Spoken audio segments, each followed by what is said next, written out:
Okay, so this is part 2 of my favourite brushes I use for my face, personally. And, well, no, on other people actually, because I really don't use much on myself on a daily basis. So I've done my foundation, my bronzer, my blusher, my concealer, my powder. I did put some blush on, I forgot to in the last video, but that's pretty self-explanatory. It was a swipe with my Sephora Blush 49 angled brush, and I used the blush out of the Naked Urban Decay Flushed palette, which is quite nice actually. It's quite strong, there's quite a lot of pigment there, but I like it. So I'm going to keep it a little bit more simple on the eyes, and I'm going to go in all over my lid with, oh no, I'm not going to be able to read this. Okay, I don't know what this is anymore because I've had it for so long. The reason I like this brush is because it is a flat brush where I can press powder onto the eye. I could even dampen it with a spray or water, and I could pick up, a glitter or a shimmer based shadow and really push that onto my lid. And this kind of shape and this style is an amazing brush just to push a plain, like a plain base, a wash of colour all over the eye, which is what I always do before I put on anything else. Simple. Now if I wanted to do the rest of my makeup with that, I could probably put a little bit into the crease there, but I wouldn't be able to blend very well because it's so stiff and so hard. I need something fluffier and softer to blend in. Look at that. A lot of products still in there. And to be honest with you, I actually think this is real hair. I don't even think it's synthetic. So I'm glad I'm not telling you where to buy that, because we're going to go synthetic from now on. Talking of synthetic, we have a really good blending brush, and this is Real Techniques Base Shadow Brush. You see that little nicely domed head? It's really fluffy, really soft and domed, and that means I can get right into my crease. So I'm going to go in with a darker shade. Obviously I wouldn't blow in someone's face if I was doing it on someone else. And I'm going to use that shade to get right into the crease, and I'm going to let the brush do the work for me and just let that drag the colour up and away out of my crease onto my brow bone.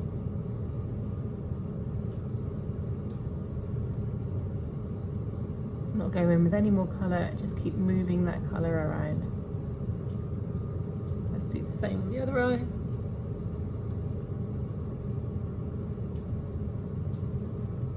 Keep that outer corner slightly winged, and just keep working that colour back and forth up into the brow bone. I've obviously curled and put mascara already on my eyelashes, and I filled in my eyebrows a little bit. Talking of eyebrows, oh, again it's rubbed off. This is a MAC 204. Nice little spoolie there. Everyone's got one of these in their kits. Little spoolie brush. Separating your eyelashes, grooming up brows, doing a soap brow, whatever. So, not essential, some people love it. Makeup artists always use them. Right, I'm going to go in with my... This is actually from the Loving Lysette called Loving Lysette. But I'm actually going to use it to define my eyes. So I'm going to need a little mirror for this. I'm going to go in with a really dark chocolatey colour. And I'm going to take that, look, I've already messed up. I touched my face before I was ready. Oops. I'm going to go in under my eyes. And I'm just going to dot that colour along underneath the lower lash line. So I'm sort of doing little dashes, and therefore they'll join up. Because this brush is so lovely and stiff and straight, it's doing my work for me. So I'm just putting it along both lash lines. I'm just pressing it in against the lashes, doing little dashes along as I go. So it's giving me an eyeliner without having to do a liquid line. It's just a little bit softer. This brush is perfect for someone 50s, 60s onwards, where a liquid line would look a little bit harsh.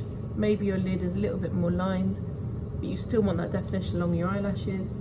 This is absolutely perfect. So I'm going to go in with that one, and then I'm going to buff that out. So I'm going back in with my Real Techniques, and I'm just going to buff along that edge just to soften it a little bit.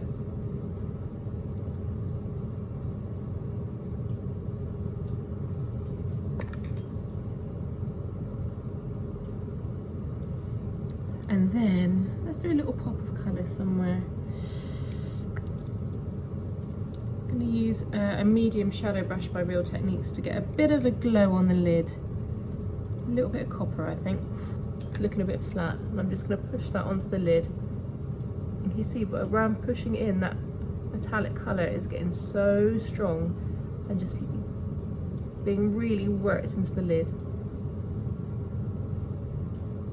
A little bit darker than I would have liked. I normally go lighter on my lids, but hey, it's the palette I've got in front of me, which I don't use very much. I'm not very au fait with them. I'm going to drag that colour up and towards my lid again, so it's not just on the lid. Sorry, I drag it up and towards my brow bone. That's nice for a blue eye, isn't it? Anything with orange in it, like a copper, makes blue eyes look so much better. I've got my Dazzling Brows Dee brush by Luella, and I'm actually going to use this to give me a little highlight in my inner eye.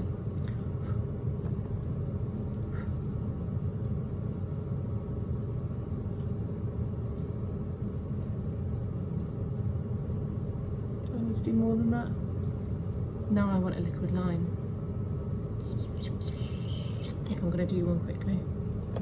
Even though I've just done a soft powder line with my Luella brush, I'm actually going in with a liquid line as well, because I can't help myself. Can't go out without it. So this is another Sephora brush.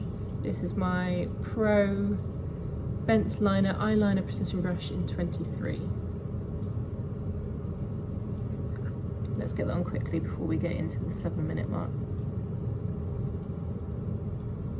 So I'm just going to go halfway along my lid and then flick out.